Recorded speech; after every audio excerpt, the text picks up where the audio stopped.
and I'm joined by Tony Rusinski and Robert Harris. So, Aaron, again, welcome and thank you for giving your testimony this afternoon. Would you like, in just briefly, to describe to us what actually happened to you, please? Yeah, so on 19th of February 2023, earlier this year, I tweeted the following tweet on then Twitter. Homosexuality is invading the church. Evangelicals no longer see the severity of this because they are busy apologizing for their apparently barbaric homophobia, whether or not it's true. This is a gospel issue, by the way, for if sin is no longer sin, we no longer need a savior. This tweet was in the context of Anglican discussions around same-sex blessings. I was working for a college, Cliff College, which is affiliated with the Methodist Church. So it's an evangelical college tied into Methodism that voted on same-sex marriage and introduced it a year earlier. And I was immediately Twitter mobbed with pro-LGBT activists for this view, called homophobic, slandered, etc. The college then denounced the tweet and therefore, by proxy, myself, inappropriate, unacceptable language, doesn't reflect the views or ethos of the college, etc.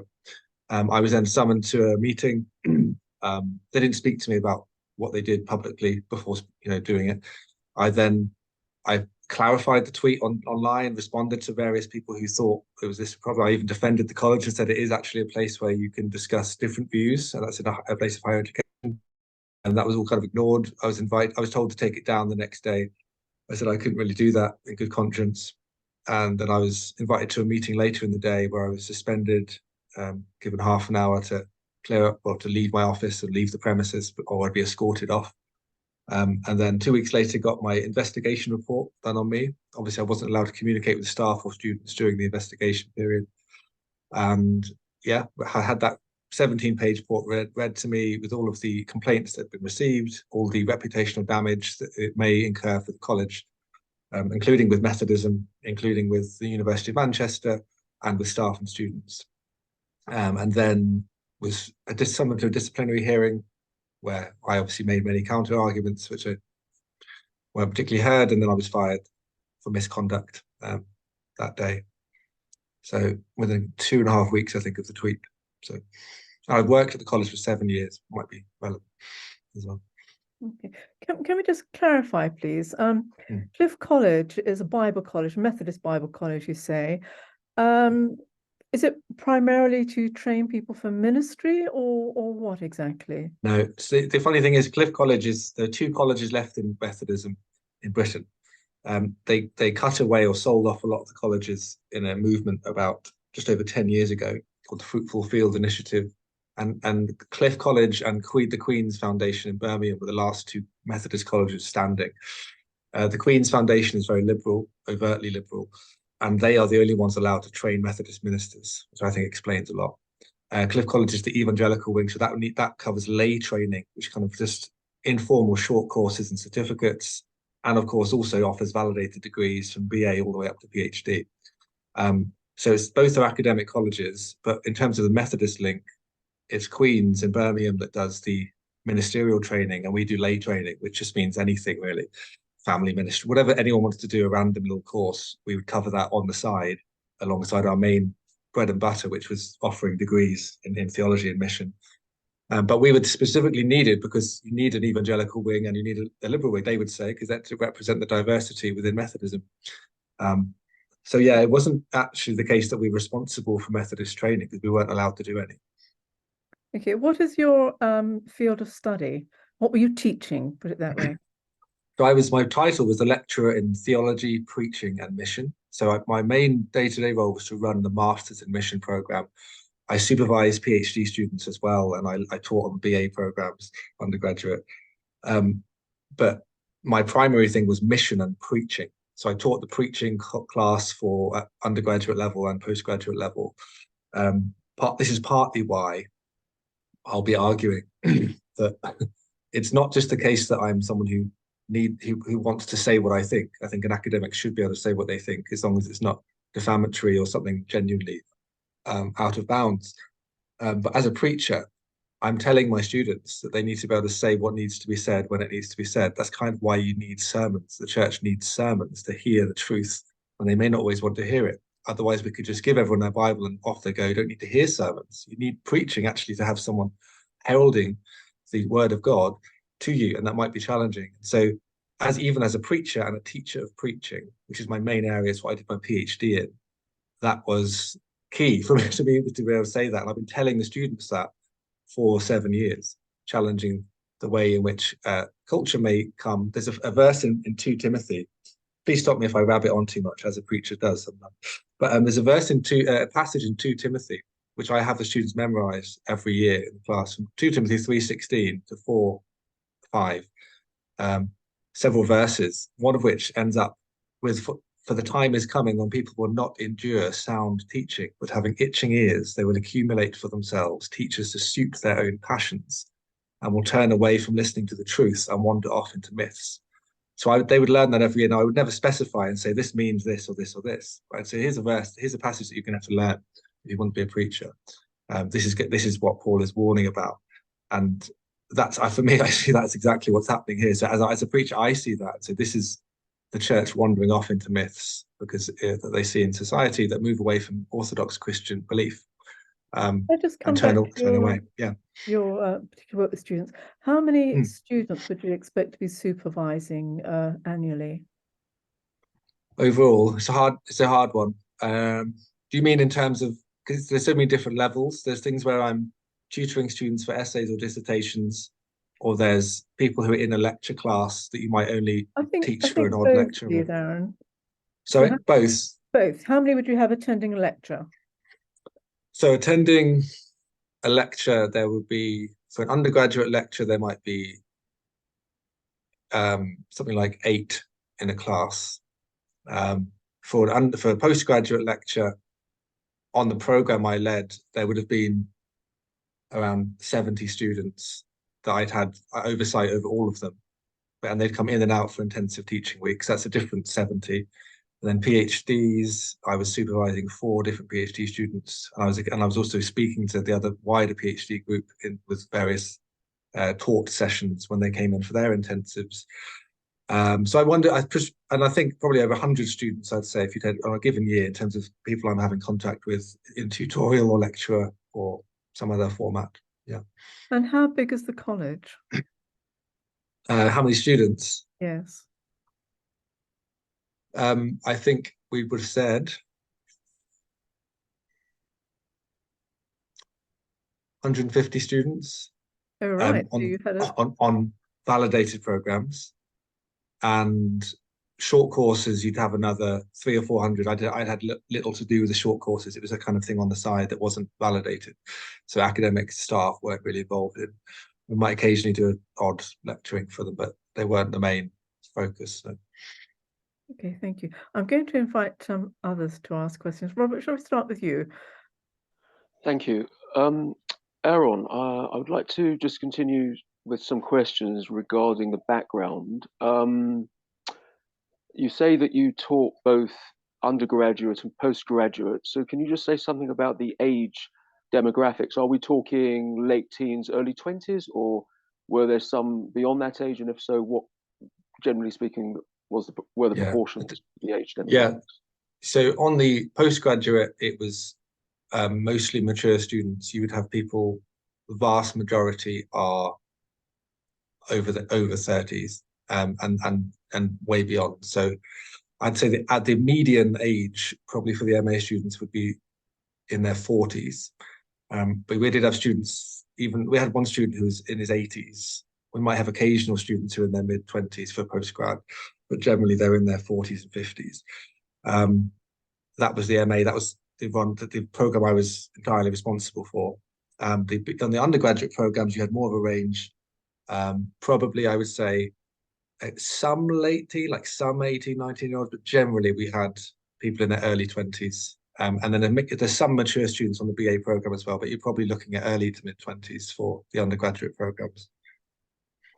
And what was the breakdown of denomination? Were they all Methodist, or was there a general mix of denomination? Hardly any Methodists. And one of the debates I had in-house was saying the academic director who came in not that long ago, who wrote the investigation report on me, we were challenged. I was one of a few faculty pushing back a bit to say, you're trying to focus us too much on Methodism, and Methodism is going in a certain direction, not only theologically, but just numerically. And if you decide that Methodism is the main catchment area, the college will die. It just will. And we've had the strength of the college it's been really wide and open to various denominations. When I came in, I was told that in my interview, they wanted people who weren't Methodist in order to appeal to a broader evangelical framework. So I was saying that's what we need to keep doing, because that's where there's lots of fruit and vitality, and we need to show that we are a college that can meet those needs. But there's this thought that no, we need to focus more narrowly on Methodism. But absolutely, the demographic of the students was in no way, Methodism wouldn't even be the predominant denomination covered. You'd probably have more Anglicans than Methodists if you did have a dominant one. But many people were in free evangelical churches. We had a mixture of West Africans from Pentecostal backgrounds. And I wouldn't even be able to say, well, a Baptist, I wouldn't even be able to say, there wasn't a main denomination. It was quite broad. But generally speaking, evangelical in their beliefs, that is adherence to the authority of Scripture and a focus on the gospel, evangelism, and mission.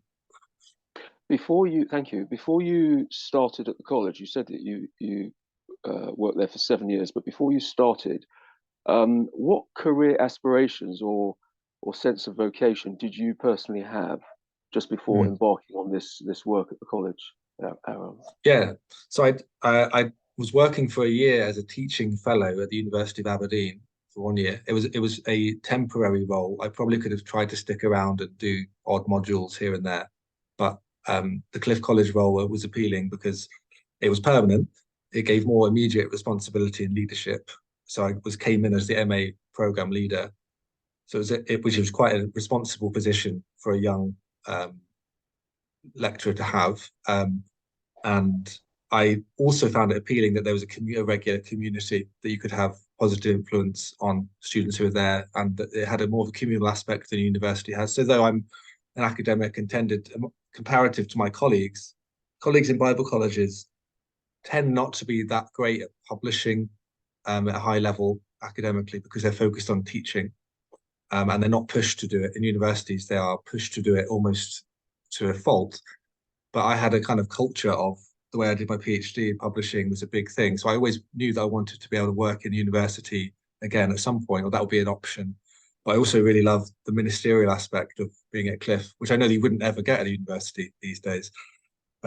So I think I had always had my options open in that sense, that I would like to keep publishing. So I carried on publishing in decent journals, even though I didn't have anyone at Cliff telling me. And if I'd published nothing, I don't think anyone would have told me off. I had colleagues who didn't publish anything at the same time.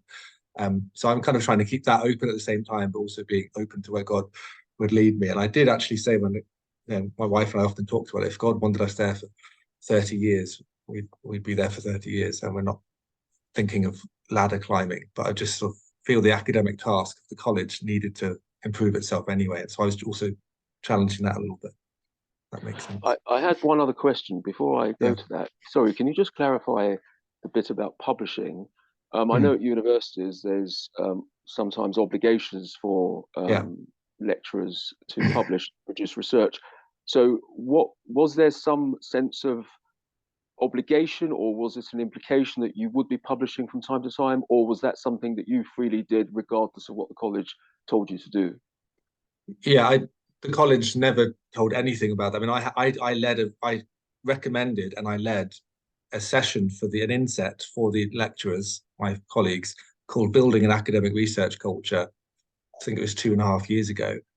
And I tried to set up meetings with publishers as well. So my colleagues did publish. I had one colleague publish quite a lot of books, but not always at academic level, but quite phenomenal output, and would link them to his lectures quite a lot. But I had other colleagues at the same time who published nothing, or maybe just got one article out. There was nothing in the college that pushed anyone to publish. And I said, this is going to hurt us in the long run, because people are paying for our expertise and they have to be kept fresh. That's why universities do it. They need to show that they're worth the money, because these are people who are at the top of their game, on the front edge of research. And at Bible colleges, it just tends to be easier, because everyone's always maxed out that they don't have time to do that. And there's a lot of pastoral stuff which university lecturers don't have to do. So it ends up being the research is the thing that's like almost a guilty pleasure. Everyone always talk about this. They want to be able to do research, but never really had time. And I just said, you have to make time, because otherwise the whole point of being a higher education degree provider is completely compromised, the integrity of the organization. So there was no movement to do that. Like I said, if I had done no publishing in 7 years, no line manager would have told me off. I might have had it, oh, what are you hoping to do? And then, oh, he didn't manage to do it. But no, nothing like that at all. As a university, there's this thing called the Research Excellence Framework, where every 4 years, the university departments the funding they get from the government is dependent upon the level of 1, 2, 3, or 4-star research output that they've produced. So if they don't produce the research, they don't get money. And that's why academics are putting stuff out in order to get those stars higher. So in one sense, it's good, it keeps stuff going. In another sense, it makes people not like publishing very much. Yes, I just have one last question relating to background. Did you have any reason to believe at any stage that the students or any staff members were LGBT? Was there any good reason to have that belief? Yeah, I had plenty of reason to believe, because I talked to them about it. I know there were plenty of students who were LGBT, not plenty, but there was always some who were LGBT, and I, engaged with them, and we talk things through whenever there was a concern or disagreement over different views. That was the whole point of, like I said, that's what a college is supposed to do. Did they respect your views when there were differences of opinion? Yeah, and it's a complicated one, really, because one of the people who raised a complaint at the college was a student who came out as gay while he was a student at the college. And I'd spent some time talking with him, in discipleship contexts. And I would have assumed he was fine. And then what happened in 2019, I preached a sermon at the chapel, filling in for someone. And I mentioned homosexuality from the pulpit because it was in the offing at the time with the Methodist stuff. They were just debating their report at the Methodist conference that year, one called God in Love Unites Us. That was the big push, this 70-odd page report. Can we change our doctrine of marriage? And I was preaching on Amos, and it was completely relevant to what he's talking about. People who are accepting sexual immorality and going into the temple and going, this is fine. This is just, I can do this. And Amos is calling that out and said, I can't preach that without mentioning this. This is so live. So I did it in a very caveated way. And the principal took the sermon down from the website, which confused lots of students, because they said there was nothing wrong, was there, in what he said. And then he came to me and said, I haven't thrown you under a bus. There's nothing wrong in what you said, but just for the optics, I decided to take it down. And I said, okay, that's interesting. And one of them was this undergrad student who'd made a complaint, and they're worried about what Methodist looking in would be thinking if that recording is up there. And I watched it again, and I said, I genuinely don't understand. I said, I could have really pushed this a lot harder, and I didn't. I was very caveated. And we sorted it all out. This student felt offended. He said, I felt like it meant that I didn't have a way to express my sexuality before God and holiness. I said, well, that's one of the challenges of being you're in a college that believes in the authority of Scripture. So you're going to have people who preach these things and speak them, because that's what we have to be able to do. I wrote him a letter back, so I've used that as evidence in my case to say that I've got a pastoral letter I wrote to him that shows my views. It shows the college was aware of my views with all the caveats and what I believe. Sat down with that student and the principal just to chat it through, make sure we were on the same page. Everyone was happy, and that's fine. And then that student, nothing else, no other problems the rest of his time there. And then he writes in a letter, as one of the many who complained, to say, actually, now I think about it, and reflect back, actually, I was very uncomfortable on a situation that was entirely resolved pastorally. So we did have students who were LGBT, either pro-LGBT, who were heterosexual, or those who are homosexual, and we had a mixture of those who were also same-sex attracted, celibate. And some of those came out publicly in advocation of me and my position, because they knew me and they knew I wasn't homophobic, but they respected the fact that I was actually challenging it. And they're actually part of the LGBT community, according to some, but they wouldn't necessarily use those terms. So we did have a broad mix. From the very beginning I was there were always at least 1 or 2 gay students around the place. And that was always interesting to navigate, but I was always trying to encourage open, transparent conversation. It tended to be the case that some would not want open, transparent conversation, and they'd want to go through the back channels to air their grievances, and which was always a real shame, because you could say it so many times, and you'd want to have the conversations and however they wanted, open, with loads of advocates around, so they didn't feel they were under any kind of power pressure, and it didn't make any difference. So it was always, at the end, you just have to keep going and realize that people are going to think ill of you, and you can just do the best you can to help them not see that and not be a stumbling block. But inevitably, it's going to happen at some point. Thank you, Aaron. Thank you. Thank you, Robert. Just one quick question before I ask Tony to what questions he has. You're making it, I mean, you said, Aaron, that the college was evangelical, and you also mentioned that you had quite a high number of African students. From what you've just been saying, you make it sound like there was almost a majority of LGBT students within college. But what proportion did you feel were actually supportive of your stance and your views? How much were you representing them? Yeah, I think there's a huge. There would definitely be the majority. I would say the majority of students overall across all the programs would be on my side of the fence in terms of the view of LGBT and marriage, for sure. I think on the undergraduate program, and this is indicative of the younger generation, over the time I was there, that tended to shift left, and that, by which I mean more theologically liberal on those issues, or at least open-handed, and go, well, I don't want to make a thing of it, and so I don't really know what I think anymore.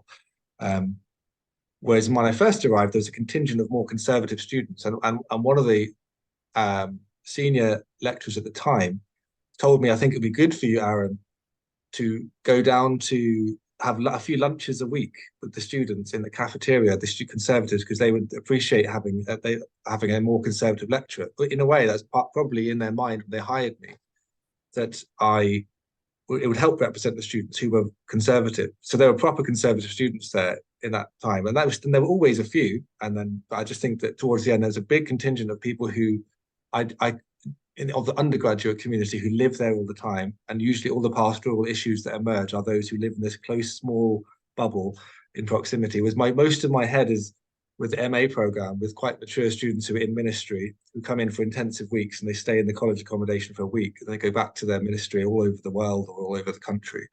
There were more African students amongst those. I wouldn't say even not majority, but I'd say a decent volume. Every module we had would usually have 1 or 2 or 3 African students there, and their views, they were always just much clearer at expressing their view without the kind of fear of being reprimanded for being unnuanced or something. And I often sat there and saw, let's say, a British Methodist minister hearing an African Pentecostal woman share her view on the invasion of homosexuality into the church, and seeing the kind of condescension. And I often brought this up in conversations. I think this is so inappropriate. And for people who call themselves progressive, it's effectively a kind of intellectual colonialism.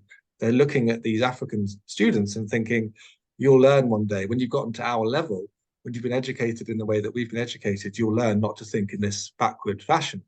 And so I was regularly trying to stand up for those students, because I thought that was outrageous, that students are coming, and that we need to hear more from students from those backgrounds who actually are very grateful for the missionary heritage from the West, and they call themselves reverse missionaries. Often they were doing an MA mission, that was my program, to help them in their ministry to be a reverse missionary back to the West that had gone liberal. And so I think that was really interesting. So I was always an advocate of those students, especially.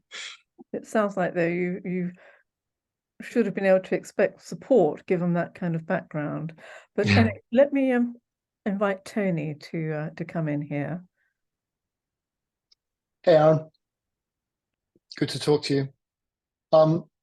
In a minute, I'll move on to maybe some of the personal aspects, the human kind of side of how this felt for you and your family, and, wife, young kids, whatever, home, all that sort of stuff, which is really significant. But just to clarify a couple of the kind of nuts and boltsy type things you've been talking about, So the university was, or your college was regulated by an external university, from a kind of a validated would be the term. Yeah. Validated, yeah, and regulated by the quality assurance agency, therefore, Yeah. et cetera, et cetera. Yeah. So they obviously had their own obligations, things that they had to adhere to in order to, get degrees passed, get students kind of, graduated, all that sort of stuff.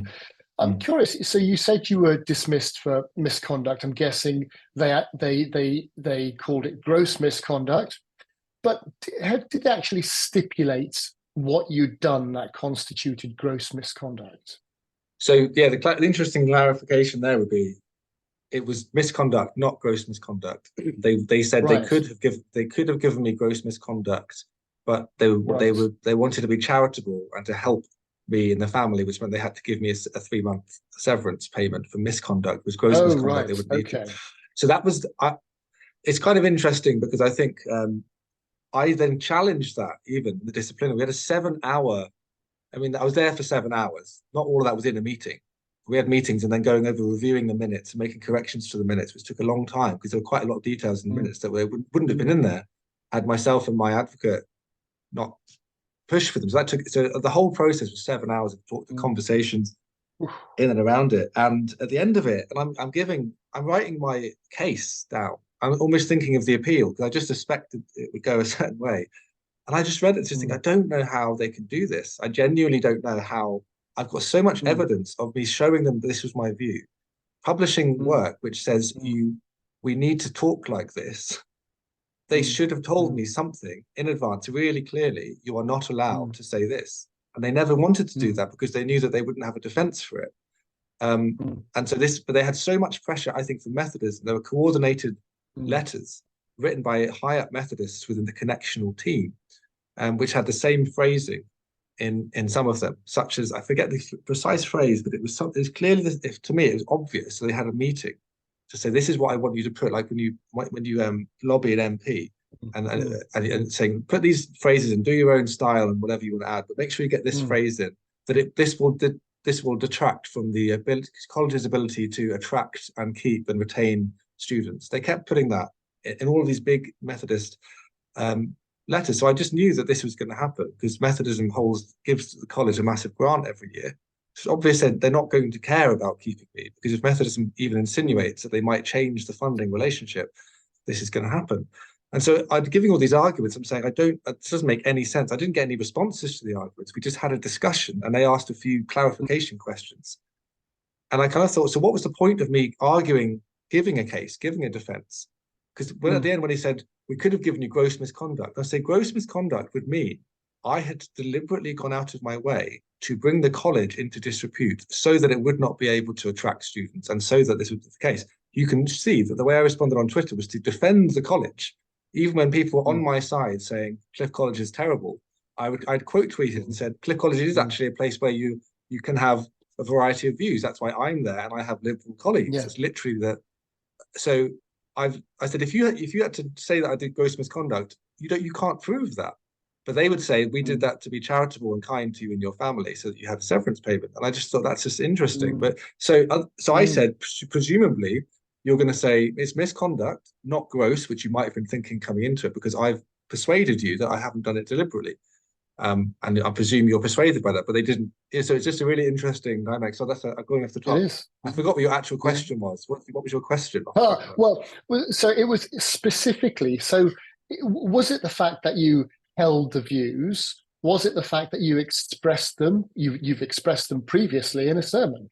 Was it the fact that you expressed them on Twitter? Was it the way you expressed them? I'm just curious, what specifically led to the dismissal? Yeah, I think that they would probably say, as far as you're aware. Yeah, I had a briefing with an employment lawyer that ADF had hooked me up with to just help me before I went into the disciplining. And so what they will say is, and this is sort of what I think how it went, it's the effect of the tweet. So they would, and the college have maintained, yeah, you're allowed to have the views you have. And the challenge with the case will be the having of the view necessitates the expression of the view. So they might say you can have the view, but don't express the view, because that will bring us potentially into disrepute. But I had expressed the view publicly in lots of other forums, on podcasts, blog articles, and in a sermon. So I have done that before. And I might not have used the same language of invading, but at the same time, that isn't in and of itself, because I haven't referred to people. I've referred to a sin. The Bible only defines homosexuality as sinful. So I could, so some who are on my side might have said, you could have said the LGBT agenda is invading. I said, no, that isn't what I want to say. I want people to realize that the very acceptance that homosexuality is, God is okay with it, as long as it's not. The Bible only defines homosexuality as a sin. And so you can't say there's a good version of it, even if there are people who struggle with temptation towards it, like we all do in different sin. So I wanted to make that point really clear. And that's why they might say, oh, you've pushed beyond what you'd be allowed. But I don't think I said anything ultimately substantial different to what I'd said before. So they would say, I think the effect of the tweet, I actually am almost convinced that if there hadn't been a Twitter storm around it, Cliff wouldn't have come to me and said, this is really bad. It's just that it happened to be enough traction that it went viral. That indeed was my next question, because with greatest respect to the quality and the depth of your Twitter following, numerically it wasn't that big at the time. No. So the idea of a Twitter storm, you think, well, that's a bit strange, because this relatively obscure academic in a Bible college has tweeted what you might think a Bible-believing, theological academic might tweet. Exactly. and it provokes an outburst. Well, that sounds. What are your feelings about that? You've mentioned about a collective. It seemed as if people were gathering behind the scenes and agreeing what to say. Do you have any similar feelings around the outburst on Twitter, the response? Yeah, of course. I mean, I shared that to the college the next day in my email response. I said, here's why I don't think that I've contravened the social media policy that you think I have, and why I can't take the tweet down, because I've actually been the victim of harassment. You think that my tweet has harassed people or harmed them. You don't have anything to say to the people who directly harassed me and then by proxy my family. And I think it's very hurtful and been very difficult. And I think that it was a mixture of secular LGBT people who got wind of it, and obviously wouldn't have any framework for this. They think I'm saying something like, gay people have invaded the church. Let's keep people who are gay out of the church. That's not what I said. I've addressed the entire tweet is addressed to evangelicals. I said, here's what's happening. Homosexuals invading the church. Here's what evangelicals are responding. They're fighting the wrong battle. They think the biggest danger right now is that they might be called homophobic, and the most of them aren't. Conservative evangelicals in our generation, there might have been a previous generation where when there's more homophobia in society, more I guess accepted homophobia in society, that they might have gone along with that maybe and been more obtuse in how they express things. I don't think the majority, they're falling over themselves to not appear homophobic. So if they say anything against homosexuality, most preachers, they're over caveating, if anything.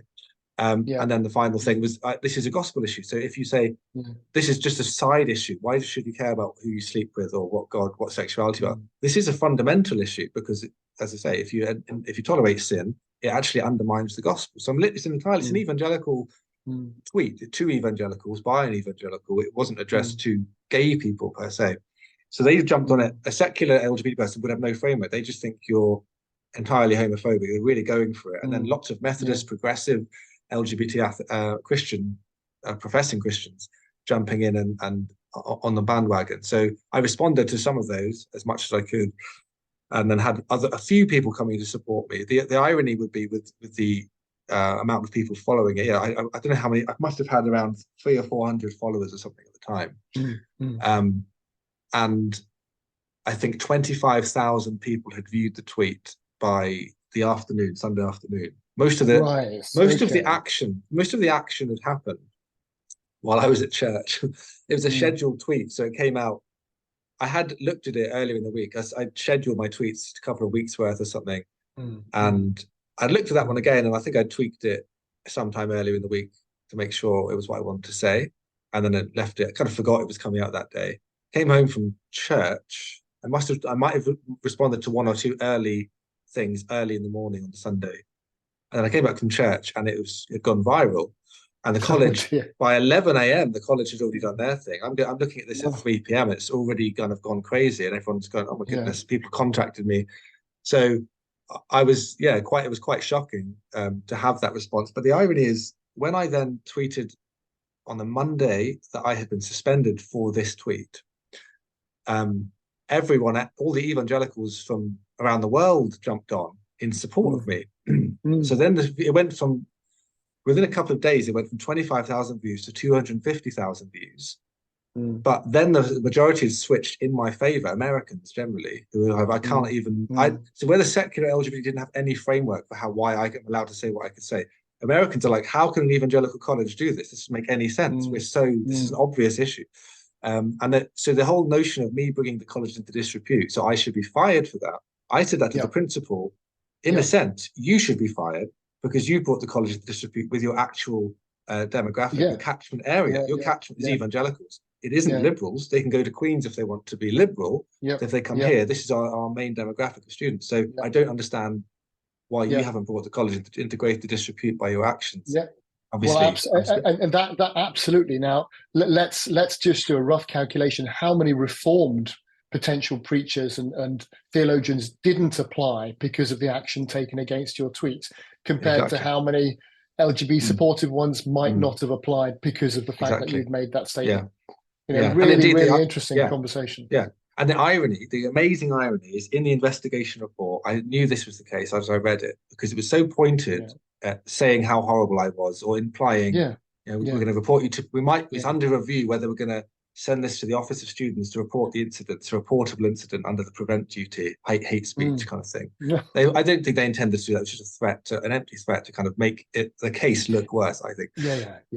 So they're very clear of wanting to do that. And then there came this one part of, when they got to the section in the report on the effect on the students, we had this letter from a former student.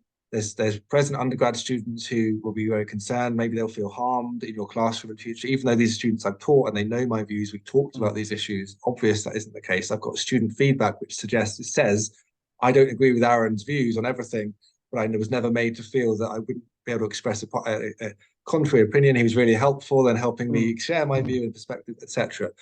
So I have hard evidence to show that is not likely to happen, and it was completely ignored. But the irony was, they used this example. There's also one student who was going to apply to the BA in theology and has now withdrawn their application because of the heated tensions around sexuality. And I thought that's a strange way of putting it, because if it had been someone who's worried about my view that because of homophobia, they say because of this that we're a homophobic college, and because of you've made us seem like a homophobic college. But just the heated tensions around sexuality, it was like, I asked them, do you know if that's a conservative student or a liberal student? Yeah, exactly. Which way? And they said, we don't know. And I was like, I bet they do know. And that student then contacted me. She was actually an intern at the college. She was she did the kind of thing called the Cliff Year, like a 1-year kind of ministry internship, do a little bit of study, and she was applying to do the BA. So I knew her, and she's same-sex attracted, conservative. And she said, I was going to apply to the BA, and then I decided not to. I've applied to another Bible college, but she's now started her BA there. So that was evidence that should have been in favor of me, used against me, which I found really interesting. So there were, as you say, and you don't even know the examples of the Reformed evangelical students who would never apply there now. Who thought, I'm not going there, not a chance. Absolutely. Exactly. Can I just pick up something?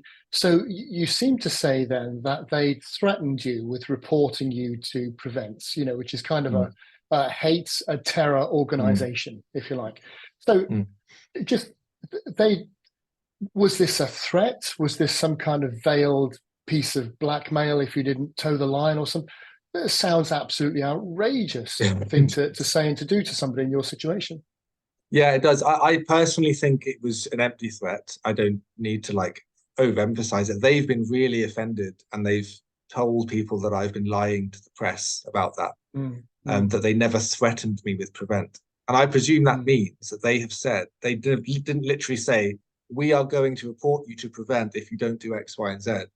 I say, the interpretation of threatened is open to interpretation if you put it as a section in the investigative report that is it's under review at that present tense, it is under review And whether that's we what will happened. have to report this. Yeah. Yeah, so Yeah. it was in the investigative report, and I brought it up in the meeting, in Well, the minutes of the disciplinary hearing. That's I it. said, There it is. Absolutely, there it is. Yeah, and I yeah. challenged it, and I said, Oh why my is that goodness. there? I said, surely either it's already reportable, Oh and you dear. should have reported me. You should have done it already. If you're worried about this, you should have done it. If not, you don't include that in the report, because otherwise Yeah. you're putting it in there in order to make this look like I'm on this in Yeah. this kind of section of weird right-wing crazy or something. Yeah. And so I think that's the Goodness challenge me. I brought. I said, I think you've done that as a sort of Goodness me. additional icing on the cake or something. Yeah. So I Yeah. don't think they'd ever have done it, because that would be I think they know that would have got them in bigger trouble, but they overplayed the hand, I think, because publicly people already hear the prevent thing all the time, and they see Yeah. that as outrageous. Yeah. Now I've met you outside of this, and we've spoken to each other separately on, I think, 2 different occasions. I can't remember, something like that, briefly. Yeah. And I don't know you as a person of hate, or a person who's angry, or a person who's outrageously outspoken or anything like that. In fact, you seem very much the opposite. Sorry. Tell me a little bit. So people listening in that don't know anything about this, and maybe don't even know much about theology, might think, well, of course you're being homophobic because you're not accepting other people's sexual orientation. So just explain, just for a moment, why you can actually have the views you have about homosexuality and the biblical status, yet not be homophobic. Explain that. Yeah, and I think the way I would explain that would be that homophobia tends to be defined as an irrational fear or discrimination against fear of or discrimination against someone who defines themselves as homosexual, or a hatred. Hatred, yes, so hate, discrimination. And so I wouldn't treat someone who's inclined to homosexual desires differently to another sinner. But I think anyone who is tolerating sin as a Christian has to be dealt with in a severe way, in the church. In 1 Corinthians, Paul speaks of not associating with people who are indulging in sexual immorality, who call themselves believers. So there's a challenge there. Cliff College wasn't a church, so I didn't see that text as applying to me as a reason not to work there. It's a higher education institution. I worked at the University of Aberdeen, where there's all sorts of views that I don't, you can work at places where you don't agree with everyone's view. I think if you're in a local church, it's slightly different under pastoral authority.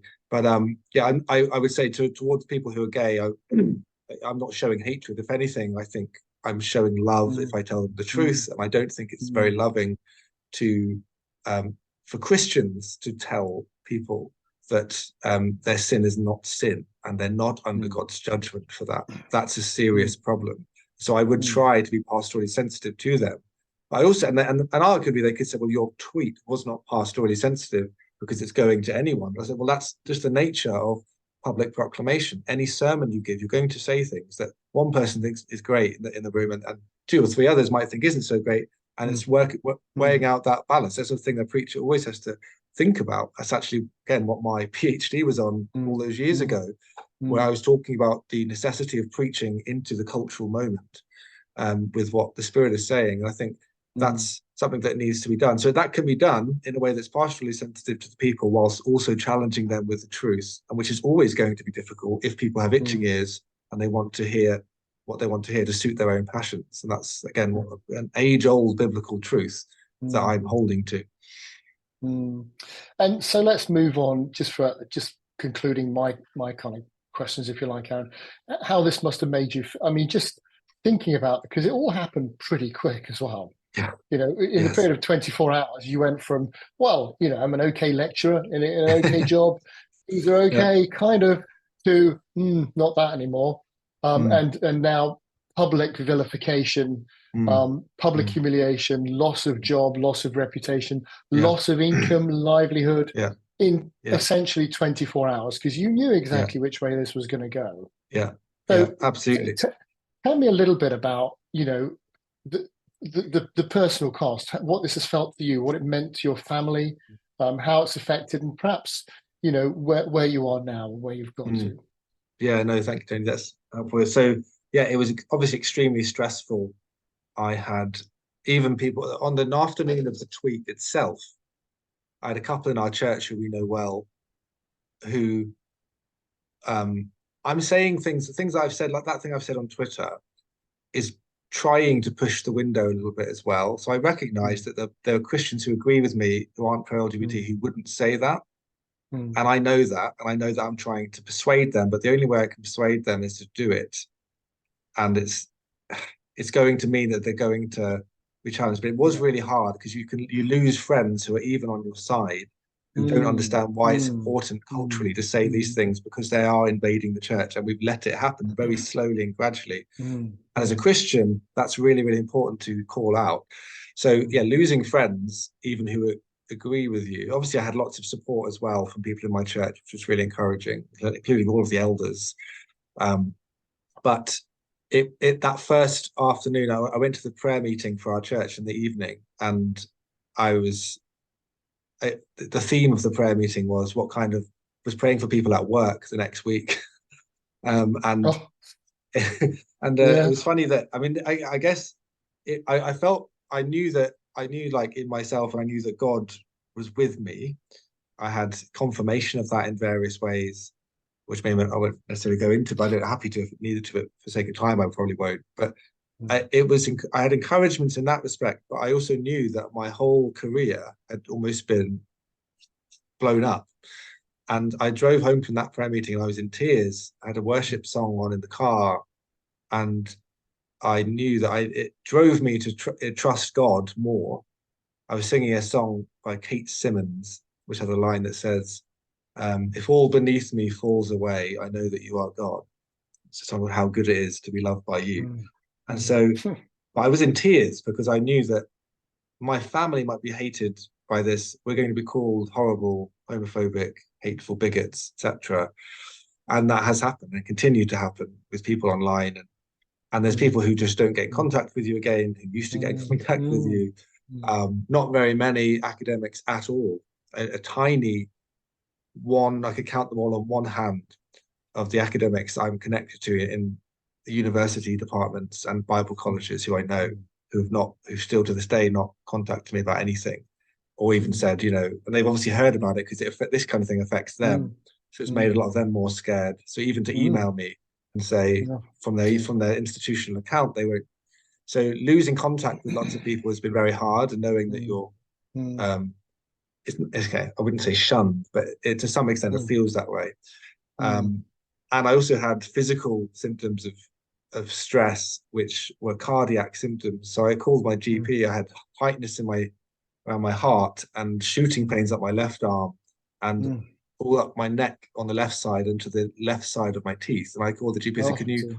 Said, they're like, you're having cardiac symptoms. You have to go to the hospital. I can't even see you. I was like, okay. So I had to have a cardiology scan. I forget what it's called.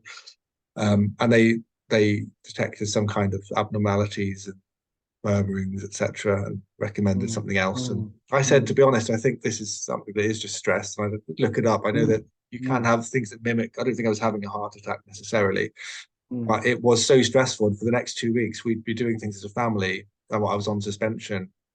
You'd think it might be, you can spend some time with the family, but we'd go and do something, go on an outing together. There was my little children who don't really understand the situation, wanting to do something and asking me for this. And I'm constantly, in my head is constantly spinning, and that feeling in my heart there, it's really painful. And it's like you're never fully present because you know that so many people hate you.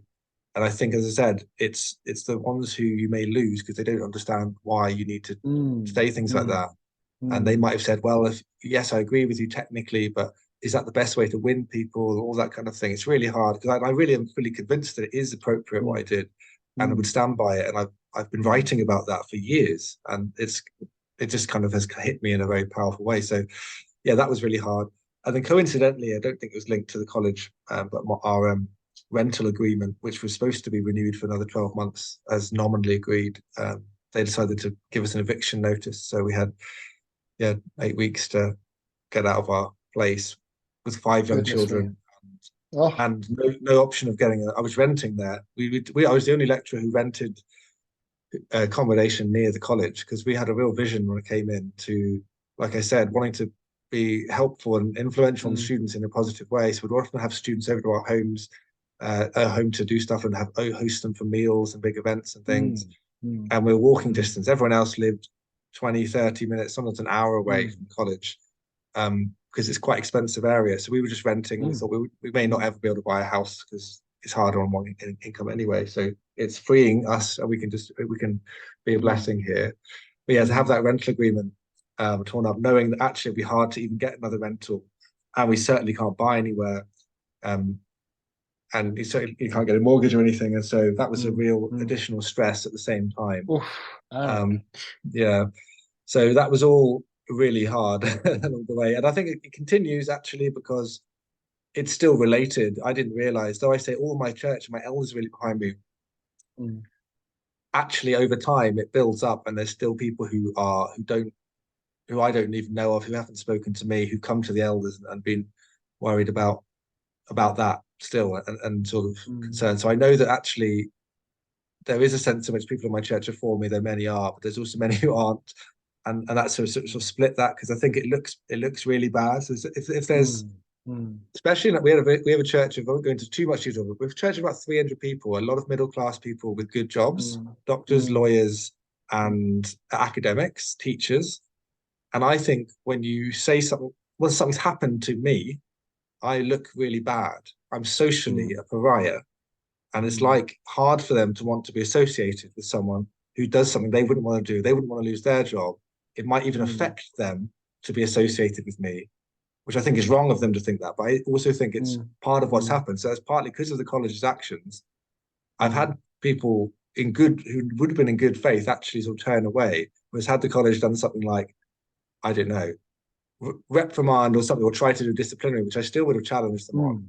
It's a slightly different thing to being like, wow, he must be bad news if he's been fired straight away. There must have been some other story or something behind it. Because for me, it was just completely. I didn't think they even had the ability to fire you that quickly. I just thought this day and age, it seems hard to fire people with the kind of HR stuff that they have to go through, but they found a way to do it immediately. And I was just like, that's just very strange. So that's been a really hard thing for us. And I guess it's ongoing, the challenges that come up with that. Goodness me. Yeah. And so this is a tough question to answer, I suppose, because how do you get there? But knowing now, or knowing then what you know now, would you still send the tweet? Yeah, I would. I mean, because as I say, because it wasn't a flippant thing. It was something that I know I've needed to say for a long time. And actually, in some ways, I've been encouraged by African brothers and sisters. I lectured in Nigeria in 2019, actually, to the Methodist. The Methodist Church in Nigeria has 5 million Christians in it. They're only in the Methodist Church in Britain, there's less than 180,000. But the British one has all the money. They've got the money and the gravitas. The people and the faith often is elsewhere. But there are still faithful Methodists in the British Methodist system, but they're really struggling, and they're in emotional turmoil since the marriage vote. Some of them were my students. So when I had Methodists on my MA program, they were usually Methodist ministers who were in a really hard situation. But in Nigeria, they were absolutely down the line. They were saying to me, Brother Aaron, how I was lecturing to them about preaching. They oversee 5 million different Christians. This group of archbishops and the prelate, who's like the equivalent of the Archbishop of Canterbury for that. And they would say, how do they do that in the West? How do they make it the Bible say the opposite of what it says about men and women and about homosexuality? How do they do that? I don't understand. And so I was going through it. They didn't even have a context for how anyone would get away with this. It's outrageous, to the extent that I even had to write a letter vouching for the college to the Nigerian Methodists, who trusted me because they knew what I believe. And they weren't sure about the college because the college was aligned with Methodism, which was discussing gay marriage at the time. And so I had to write this letter to say, don't worry, the principal's technically evangelical on this. You know, he was to this day, Ash Cooper, the principal would say, I'm a traditional view of marriage, but he doesn't think it's worth fighting for or saying anything about. And I didn't really understand what he meant by it. When I first met the principal, in fact, he said, I'm conservative on marriage, probably not as conservative as you, Aaron. In our first conversations, we'd heard something about me being conservative. And I was, I don't know what that means. You either you believe that homosexual marriage either exists or it doesn't in God's eyes. You can't be more or less conservative unless you really are saying, I believe this is the case, but I don't care enough about it to tell someone that it's not right. I don't understand. So anyway, that was a bit of around the houses response. But I think I would say what I'd say again, because it was a process of lots of thought and lots of reflection and the need to speak up when it's right. Even though the consequences were harsh. Yeah, even though they were harsh. Yeah. And you've discovered, maybe you've discovered that the willingness, not seeking it, but the willingness to be disliked is a superpower. Yes. And not many people discover that. Yes. And once you're willing to live with the disapproval of others, you can achieve anything. Yes. You really can. So all of a sudden, you can achieve anything. And more people perhaps need to and it's a shame that it has to be discovered so painfully sometimes, Aaron, but I really feel that you've discovered that. And that you can recognize that actually, yes, it does cost the disapproval of some people, but that's okay. And once you recognize you can be disliked by some people and yet still live and achieve truth, and you can be actually really free in a way that you were never free before. And that's fantastic. Yes. It's a real superpower. So congratulations. Thank you so much for sharing what you've shared. I know separately God has taken good care of you, and he might not have done. Okay, he might not have done. And it could have gone very different to even how it's gone for you. And it might for others as well. But that willingness to hold on to the truth, irrespective of the consequences, well, it's been a privilege to talk to you. Oh, no, thank you, Tony. Let me come in here then. I just want to broaden this out a little bit. I kind of feel that we're coming towards the end of this hearing, but I do want to broaden this out because I think it's quite important. I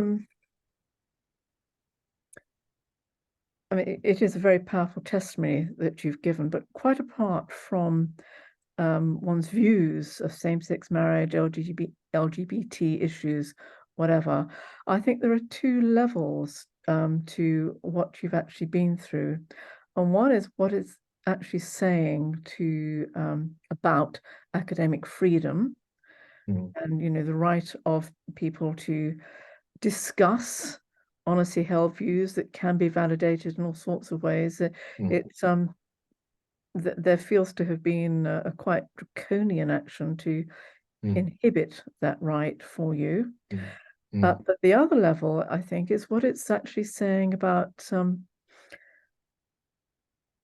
how we perceive Christian doctrine more generally, because it feels almost as if there's a kind of process of redefinition going on here, because you were bringing the college into disrepute because you were expressing views that were based on the Bible. And I just wonder, it feels that there was actually a sort of a discriminatory approach within the hierarchy within your college, which is Methodist.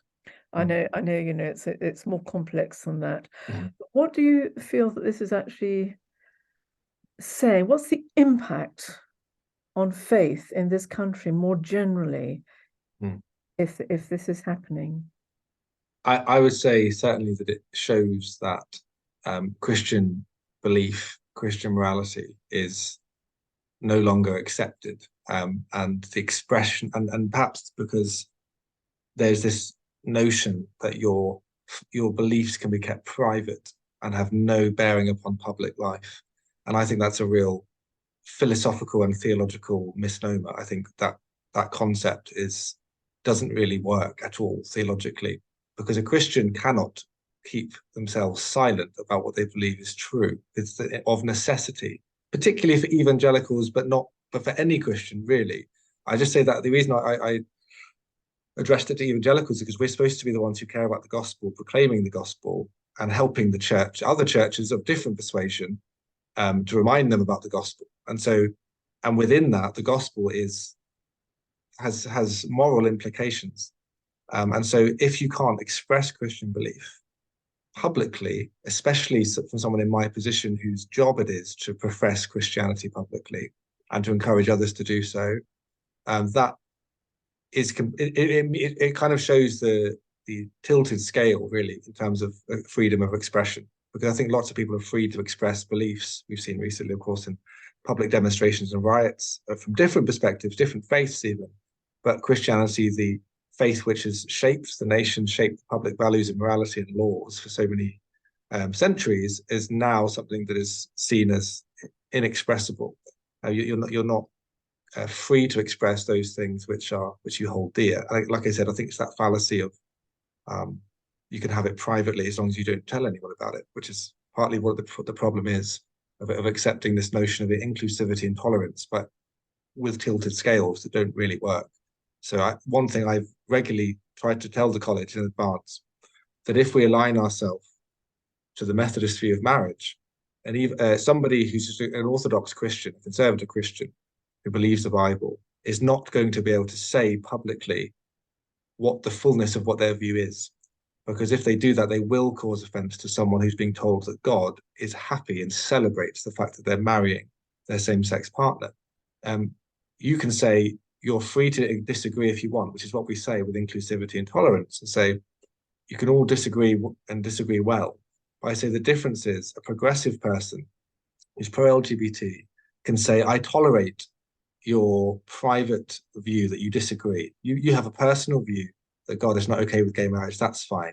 What I ask is that you are okay with me calling myself a Christian, perhaps even being within the same church and marrying my same-sex partner. That is an imposition upon a conservative view. It tells them that you have to not care enough about your view. You've got to keep it quiet and not speak about it. And that's not possible. To hold that view necessitates the expression. I think that's something that people have misunderstood about Christian morality and Christian belief. And like I said, historically in this nation, you would not have most of the institutions that we have, let alone the charities and so many things which affect social life, were Christians not public about their faith and wanting it to make a difference in the world. And so I think we're in a very confused moment in our culture, which needs to be addressed. So I think the danger of things like this happening to me is that more Christians will think they cannot do that and will become scared to say what they think, which I think is a horrendous imposition. It doesn't even work with a progressive tolerance and inclusivity if you have a vast majority of Christians more fearful to express their beliefs. And that's going to be a serious issue if these kind of cases continue. Do you feel that your actions might actually be helping Christians to stand for traditional Bible-based belief? Do you think it might have a benefit there? I believe it already has. Yeah, that's why I do it and why I continue to speak on these issues. And it does cause more trouble and more people to get it. But every now and then, I'm more thinking longer term. I might get messages of people who will be against me, but might eventually realize when the penny drops for them that we need to take a stronger stance. And I think that's the issue here. We've naturally got, and again, it was all within my tweet. We've been on the back foot, passive, and said, I'm so worried that if I've offended you, when actually we should have been front-footed and saying, absolutely, we don't want to cause you hate at all. We have good news for you. But in order for that good news to stay good, it has to be the truth. It can't be, we'll just take away that bit that applies to that or whatever. We're going to change this, allow you to get away with this sin, because that actually minimizes the gospel rather than magnifies the gospel. The whole point of the gospel is to say, you're a sinner and you're under God's judgment, and that's bad, as we all are. As such were some of you, as Paul says. But now we are those who will inherit the kingdom of God because of what he has done for us. So the good news actually is being inhibited if you try to change these views. So I think the misconception is that a conservative, whether it's a Catholic or an Orthodox or evangelical or other kind of Protestant, that they're mean-spirited people who don't want the best for these people, just want to impose their horrible views on people. And actually, we want the freedom for these people. And so I want to encourage more Christians to be courageous. And I've had so many get in touch saying, oh, I couldn't yet say what you've said, but I want to be able to say things like that. And thank you for saying what you've said. And or occasionally you've pushed me on to say this in my small group in my church, or you push me to encourage my neighbor in this way. And I keep getting messages all the time like that. And that really encourages me. So it's, as Tony said, it is a bit of a superpower. It doesn't mean you're actually impervious, to the horrors of critique, the fiery darts that come your way. But it does, if you can have your shield of faith up, to use the language of Ephesians 6, and encourage others to have their shields of faith up. They can approach those attacks they will get from people who disagree or think that you're horrible. You can approach it with faith, and I think that's really important. So if I can encourage faith and boldness in other Christians, that makes any attack worth it, I think, on me. But not that I actually want it to happen. One last question from me on this area. You've mentioned that you had a lot of support worldwide, and you mentioned specifically from the States. Is your feeling that the climate here in the UK is more intolerant of Christian belief than elsewhere in the world? Oh, 100%. It's really obvious that that's the case. And that's why I find it really interesting talking to American Christians. I've spoken in many interviews. I'm speaking with Fox News on Monday, I think, and various other Christian outlets. And it's amazing how shocked they are in ways that I'm shocked by that, in a way, though, that I've reflected on it and realized we've all tolerated this level of intolerance to Christianity for so long that we've almost gotten used to it. But for some Christians in America, they don't understand how it's possible. They really are. They find it hard to get their head around it, especially because me in an evangelical college. And I just say, yeah, so they do have issues in America. In the US, they have so many issues about that are encroaching upon Christianity. They see the same issue, but they see it as so much worse here because they just can't believe the way that I think you used the word draconian, which I would agree with, not only from the college, but even publicly. I think people are fearful of, again, doing and expressing beliefs if those Christian beliefs go against something that is now seen as the kind of a new public morality. Even if it's a swiftly changing and ever evolving notions of public morality, the consequences are quite severe. It's almost as though there's a vendetta against Christianity, that it's like it's wrongdoing to actually express those views in a way that I think even the US, even with the issues they have with lots of these things, is nowhere near like that. So yeah, Britain just seemed to be in a uniquely intolerant place for full expression of Christian belief. And I think the way that people minimize it or they get away with doing it is that actually it's nothing like a situation of overt hard totalitarianism. It's not like the Cultural Revolution in China, where you have people who are professing biblical Christians who are going underground, or let's say Bonhoeffer's seminary confessing in the confessing church against the Nazis. We're not dealing with a hard totalitarian situation, but it's soft totalitarianism, because it's discouraging people to speak out. It's discouraging these doctors and teachers to say anything or do what they really believe, because they know they're going to lose their livelihood. And it won't be because they won't come and say, we're doing it because you're a Christian. They're saying, we're doing it because you've gone against a social media policy, or you've gone against, you've committed malpractice, or you're not really allowed to pray for someone, or whatever it is. They'll have another way of getting around it. But ultimately, it's penalizing them for the expression and living out of their Christian belief. And I think that's why it's such an issue that no one will ever come forward and say, we're persecuting you for being Christian. But their version of what Christian is, they expect you to believe it and keep it quiet. And like I said, I don't believe that's possible if you're a Christian. And there's certain people called to speak out more than others. And those people need to do that, especially to encourage those sheep of the flock who are in different situations, who need to be emboldened regularly when they face the opposition that they're going to face in their daily life. Thank you, Aaron. Well answered. Robert, do you have any final questions? Yes, please. Aaron, you said earlier that you mentioned the principle and the fact that he had said at one point that he felt you were more conservative than he was. When you first applied to this college for work as a lecturer, in terms of the filling out the application and the interview process that you went through, did the subject of sexuality come up in any of that process in terms of what you believe on this topic? No, it didn't officially come up, and actually it was quite a short. Well, yeah, I think I did it. There's no application process that asked me what I believed on that, but they knew I was conservative evangelical, and I'm certain that there would be people who could answer questions and say, did you have any inkling as to where they knew what I believed for sure, because I was I told them what my church background was, which was New Frontiers, which is a charismatic evangelical movement, which has a very clear stance on homosexuality. And so that was kind of, again, part of my added value as someone who they expressed in the interview the fact that they actually like the fact that there's theological diversity among the faculty and how that's a good thing. But broadly, we are still within an evangelical camp. So there were people more on the left side of evangelicalism, but everyone would be able to adhere to the ethos and charisms.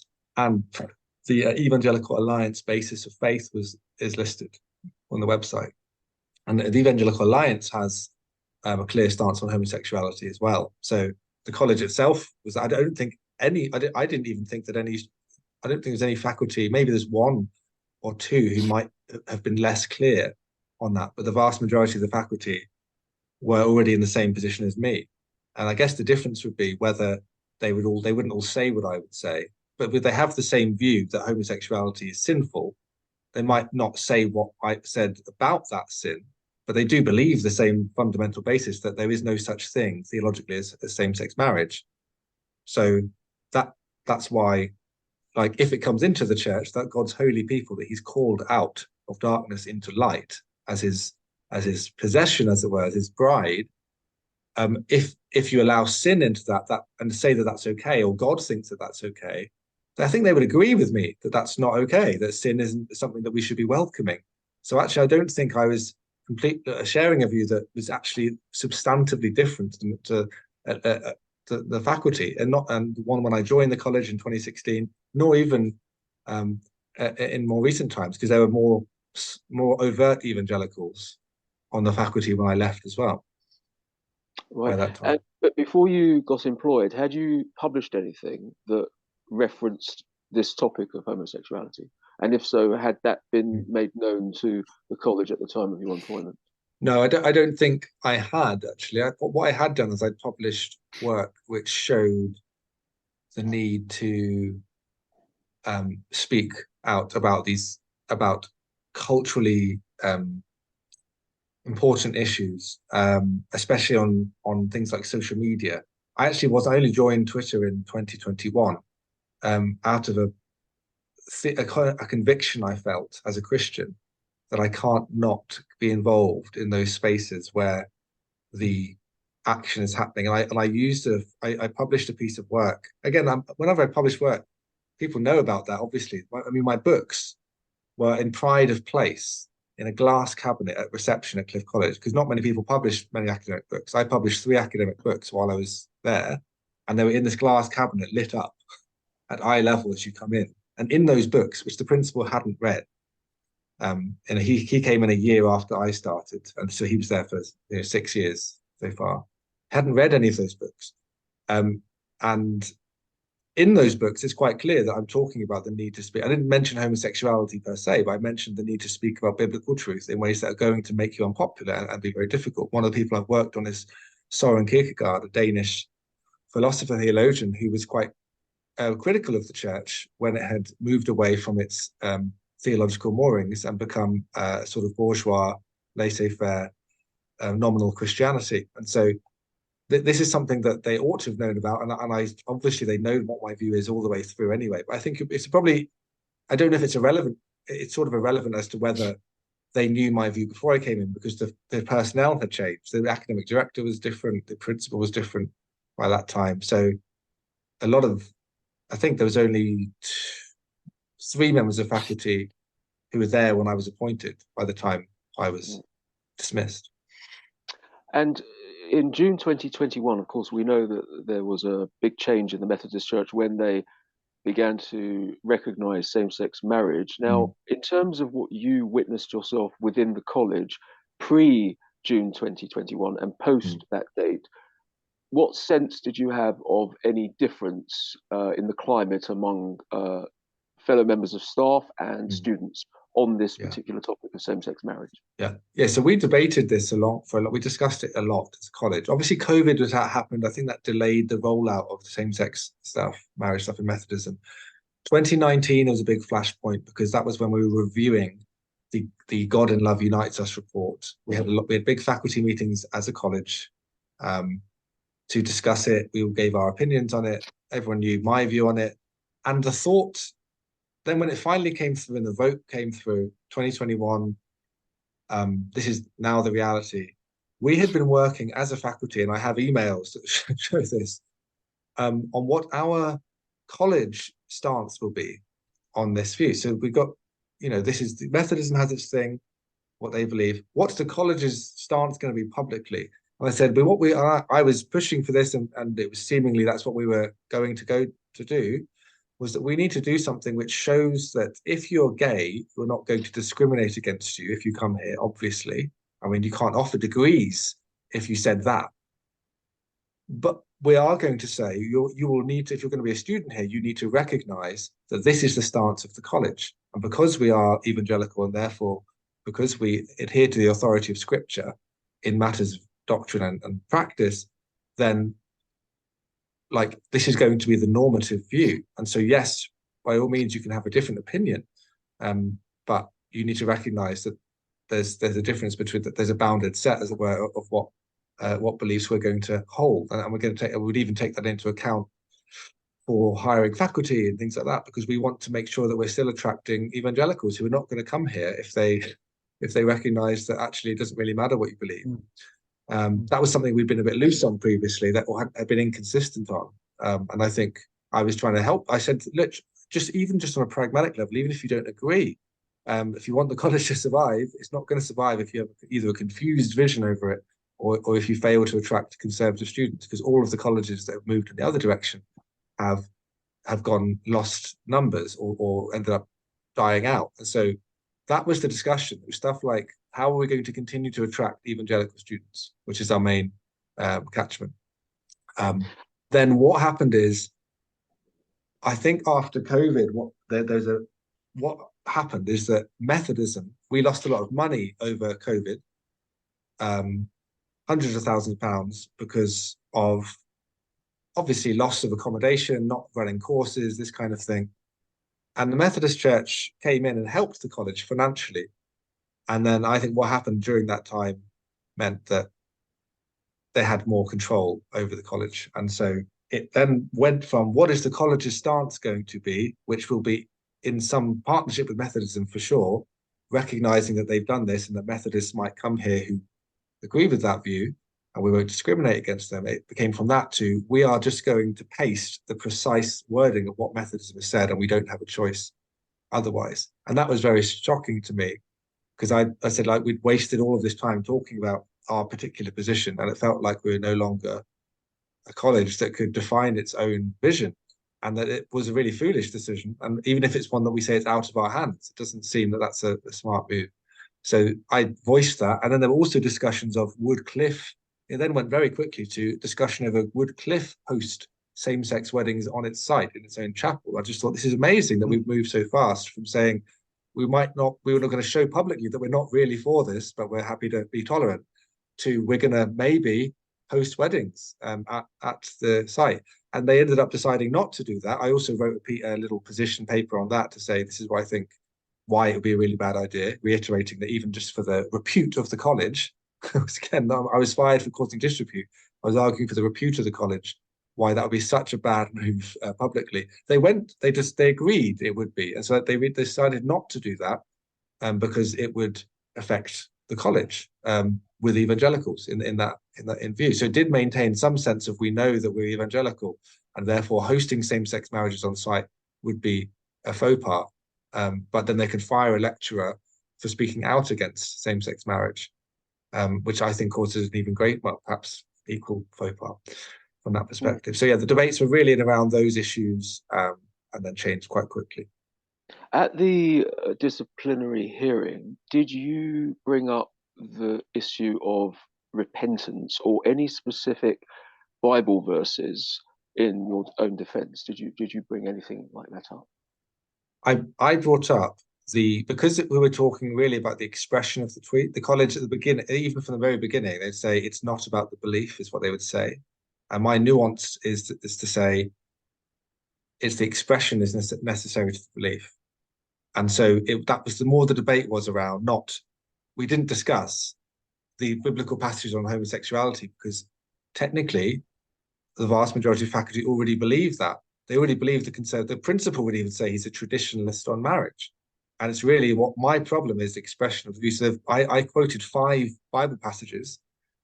I said, here's 5 different passages from 5 different biblical authors who say things in such a way that are very similar to the way that I've spoken in relation to calling out sin, especially things like Jude. When in the beginning of Jude, the book of Jude, he says, I wanted to speak to you about the faith that was once for all passed down to the saints, but because of certain ideas from people that have crept in to the church, I'm having to deal with this. And so sin creeping into the church is a significant thing. So it's very similar to invasion. And I think I even mentioned the fact that my own pastor in our church that week preached a sermon on Jude, knowing my situation. And then he's expositing the term crept in on Jude. And then he looked over to me and he said, you could almost use the word invasion. And he looked over to me, and that was a positive moment of him almost telling the congregation, this is what we need to be ready for this fight. And this is like biblical. This is how biblical authors speak when they are very severe about sin. So it was more, those are the issues we were dealing with. Is it okay to speak in the language that I spoke in as a preacher when calling out sin and speaking about issues of holiness and things like that? And those are the kind of arguments that I was making. I think it was kind of already taken as read that we didn't need to argue that my view is an orthodox, normal, and non-homophobic view. Can I just go back a few steps? You mentioned that there was a meeting following the publication of the Methodist Church's new position on same-sex marriage, and that you, at that meeting, I think you said you expressed your views on that. Did others at that meeting, college staff, likewise express views that were the biblical view at that meeting? Yeah, definitely. Yeah. So and there was none of you. There was multiple meetings. It was multiple meetings. No, not at all. No. At no point was I ever criticized for my view on homosexuality. Not even once, ever. And I think that even goes to when I discussed earlier that moment with the sermon, where the issue might be the principal certainly wouldn't have preached on homosexuality or mentioned it from the pulpit. I said, I can't teach my students, your students, that we should preach biblical truth, but just because I'm in the college chapel, the place where I teach preaching, and I show them that actually I'm going to be a coward and not to do what I've told them that they need to do in their pulpit somewhere else, because in this pulpit at the chapel at the college, there are certain things you're not supposed to say. That's just crazy. And I think he knows that. He couldn't have come and said, you're not allowed to preach on these things. It was kind of the hope would be, in a political savvy way, you just wouldn't. And then after that point, after that sermon, 2019, I didn't preach at the chapel for another, I think, 2.5 years. I just wasn't on the rota, despite the fact that I was teaching the preaching class. I was not actually preaching at the chapel, which was quite confusing for some. But it wasn't ever said to me. I wasn't told I was on some disciplinary. It was clearly just a thought that we're not quite sure if Aaron's going to say something about this again. But we can't come and tell him off because we know that actually he's not saying anything wrong. It's just not within the current politically optical. It's not sort of affable, optically speaking, amiable, whatever. So I think there were no one expressed any views against my actual views on homosexuality because most people shared those views. There were 2 who I think were clearly liberal on the issue, 2 of my colleagues, and then one who wasn't quite sure what she thought, and the rest were all very clear conservative evangelicals out of the faculty. You said that you received lots of support online and in other contexts, and also other responses which were anything but supporting. Could you give us just 1 or 2 examples of the more hostile responses that you received? Gosh, let me think. Well, I think for me, the hostile ones mostly would have come on Twitter, on the comments, replies to the post itself, and they would be things like, that I'm a bigoted, fascist, horrible person. I'm obsessed with other people's genitalia and what they do with it. I still have people today continually troll my posts to say that, and to say, well, yet another homophobic post from you. Why can't you leave it alone? That kind of thing. People who accuse you of trying to draw attention to yourself or grifting, trying to make money out of a situation. So when I had a crowdfunder to raise money for my family in the wake of everything, as soon as that started doing quite well, people would cite that and throw that at you, go, you're kind of doing this for false motives and this kind of thing. And that was very difficult. But yeah, it was generally being called a bigot, being called a fascist, being called a horrible person. But in a way, the more hurtful ones would be those who put it in a less aggressive way, but are really condescending to you, patronizing, almost like you don't understand the gospel, you don't understand the love of God, you're an unloving person, or an very unwise, foolish person, this kind of thing. And the letters from the high-up Methodists were saying things like, many will be surprised. I mean, the person with the highest authority in the Methodist Church, I think is the general secretary, I think is the term. He had said, many will be surprised that someone who holds Aaron's views is employed in one of our colleges, which I just found astonishing, because there are many people who hold those exact views in one of their colleges, and the many ministers who are my students who hold exactly the same view of me, who they pay to be ministers of that church. And this is part of the problem with Methodism, that there are already so many pro-LGBT advocates in very key positions there, so that actually there were the actual discussion. It was the actual report that was done that led to that report I mentioned earlier, God in Love Unites Us, in 2019. Our principal was on the working party that put that report together. He was on there as the evangelical voice, so that it wasn't purely progressives. He was the only evangelical voice out of 8 people on the panel. 7 were pro-LGBT, and there's 1 evangelical, who effectively ended up giving it the stamp of approval, because it allowed for a conscience clause for evangelicals to disagree. That's all he was able to fight for. It wasn't like, we can fight for the fact that this isn't going to happen. That was obvious that they were already going to move that direction. All he was there to guarantee was that if an evangelical disagreed, minister, they wouldn't have to officiate a same-sex wedding if they disagreed. And that conscience clause clearly wasn't applied to me to disagree in the way I disagreed, which is what I warned the college in advance would happen. I said, if you disagree in an expressive way, you're going to offend people. And I actually understand that. If I was someone who's gay and was told this was okay, and they heard anyone say this is wrong, they're going to say that's really horrible and offensive. I was told that God thinks this is wonderful. I said, you're introducing a really serious problem. Once you had been sacked, in terms of the supporting messages, are you aware of any of those messages coming from Methodists themselves? Supportive messages. Supportive ones, yes. Yeah. Of course, yeah. There were evangelical Methodist ministers who got in touch and were very encouraging to me. And, yeah, ministers, and local preachers. So that in Methodism, there's local preachers, and sort of people can preach, licensed to preach. But Methodist ministers, yeah, there were plenty of those who got in touch as well. I got messages and different, whether some of them former students of mine, and some of them I didn't know, who just got in touch. Thank you very much, Aaron.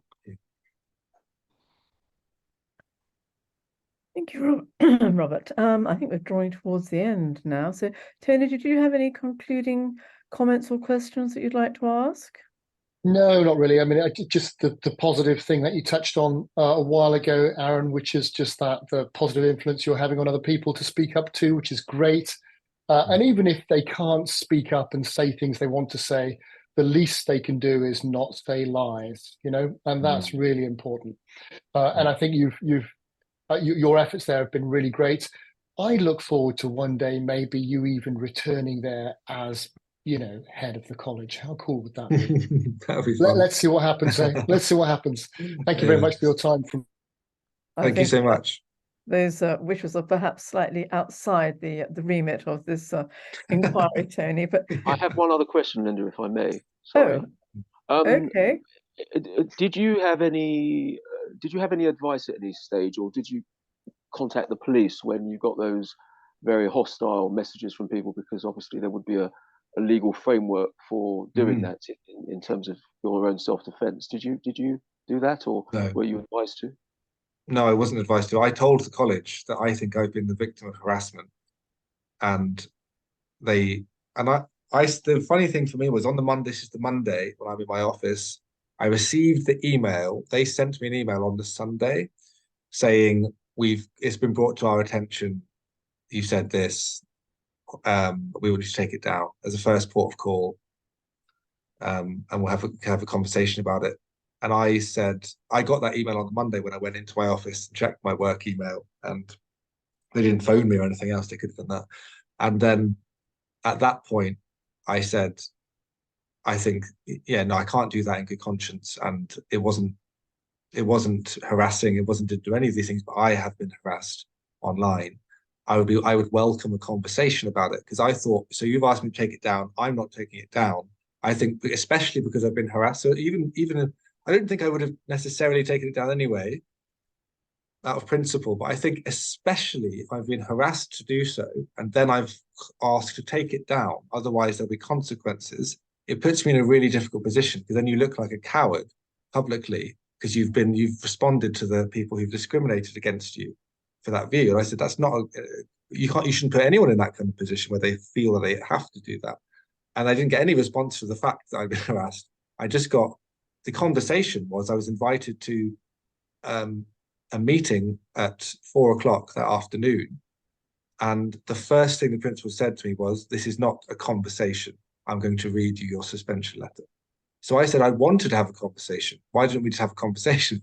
And they'd already made the decision we were going to suspend you because you didn't take down the tweet without speaking to me about it, which they'd already facilitated that situation as well, or made it worse by, without speaking to me, publicly denouncing the tweet, which puts them in a position where they can't really back down. But it was very hard for me to back down, and it became a bit of an impasse. So I never even had the conversation until the disciplinary hearing, and by which time it felt like it was too late for anything to change anyway. And so, of course, I received no thought at that time about harassment issues.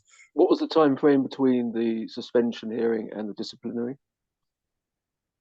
The suspension hearing, it was 2.5 weeks. So I think it was, yeah. So 20th of February would have been the suspension hearing, as it were, or just the meeting.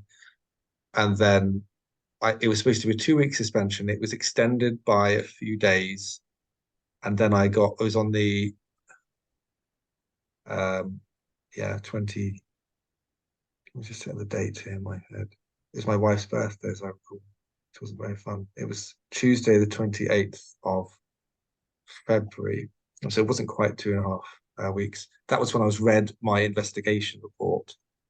And then the 8th of March was the disciplinary hearing. So 19th of February was the tweet, 20th of February was the suspension, 8th of March was the so I received the investigation report on the 28th of February, and then 8th of March was the disciplinary and dismissal.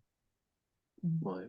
Thank you. Oh, yeah. Thank you. You seem to have had a very quick turnaround there, and I hope you keep us informed of what happens in the future, Aaron. So thank you again. Actually, I'm just seeing a note come through. Yes, I'm being asked just to ask you, did the 17-page report list complainants? I think that is. What do you mean by list them? Does it name them? Yes, I assume that's somewhat. Yeah, they told me that Andrew Stobbart, the academic director who compiled the report, when he read me the report in that meeting on the 28th of February, again, which wasn't a conversation, that wasn't the time to raise any discussion about it. I just read the report, and then any issues of protocol, I think I was able to ask questions about if I was unclear about what the next steps were. In that report, he said specifically that they selectively anonymized. So if somebody had a position, which I found interesting, because in a way, when they named people, it usually helped their case. So it would be like, this is this person with a high up position in the Methodist Church. This is what they think about you. Here's an anonymous person. Here's an anonymous student, etc. And not a single specified person in response to me, in favor of me. So the only line in the whole report that was in my favor said, there have also been many who come out in support of Aaron. So they received letters I've never seen to them, and messages in support of me, like, you shouldn't be doing this. This is outrageous. I can't believe you're doing this. We support Aaron, etc. I don't know how many. I don't know what the ratio was, but all I was told and emphasized in the disciplinary age, like Aaron, there were a lot of complaint letters. So they received a lot of complaint letters about me.